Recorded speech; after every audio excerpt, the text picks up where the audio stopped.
નદીની જેમ વહેવાની મને તરસ છે, મને તરસ છે, મને તરસ છે. ઓ તો તમે બધા આવી ગયા? એક જ મિનિટ. શું તમે કોઈએ મને ઓળખ્યું નહીં? એક વાત પૂછું, તમને જ ઓળખ્યા? હા હા હા હા હા. હું તમને મારી ઓળખાણ કરાવું અને મારી સાથે રહેતા મારા મિત્રોની ઓળખાણ કરાવું. કેમ આશ્ચર્યમાં પડી ગયા ને? અહીંયા મારા સિવાય બીજું છે કોણ? અહીંયા તો ઘણું બધું છે, મારા સિવાય પણ અને તમારા સિવાય પણ. જેમ કે મને મારેલી થોડી ઘા, આ દિલ મિત્ર છે મારું. હું જ મારી ચીડીને, હું જ મારી થોડી, હું જ મારો સેલ્ફ અને હું જ મારો સેલ્ફી.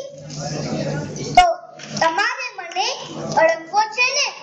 હું નાનપણમાં દરિયાની ભીની રેતી પર બંગલાઓ બનાવતો, પણ હું બિલ્ડર ન બન્યો કારણ કે મારો બાપ બિલ્ડર હતો.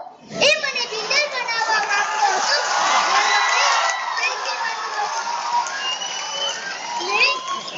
એક નાનપણમાં પૂતળું બનાવ્યું હતું.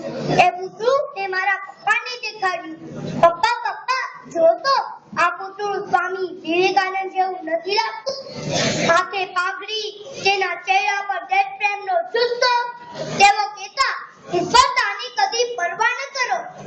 આ નિષ્ફળતાઓ બહુ સ્વાભાવિક છે, માટે ગભરાયા વગર હજારો વાર આદર્શને વળગી રહો ને હજારો વાર ભલે તમે નિષ્ફળ જાઓ તો વધુ એક વખત પ્રયાસ કરો. તો આવા સ્વામી વિવેકાનંદનું પૂતળું મેં મારા પપ્પાને દેખાડ્યું. પપ્પા પપ્પા જો તો, આ પૂતળું સ્વામી વિવેકાનંદ જેવું નથી લાગતું?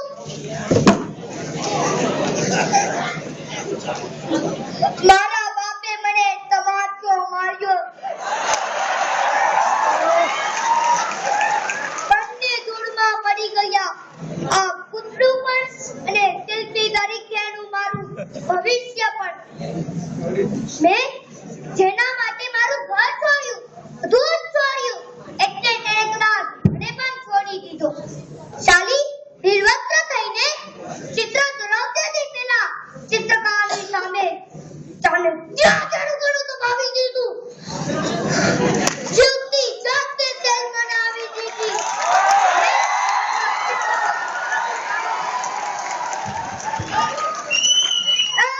ચાલા ઉભો રે, મારે તને ચૂપતો જગતો બનાવી દેવો છે.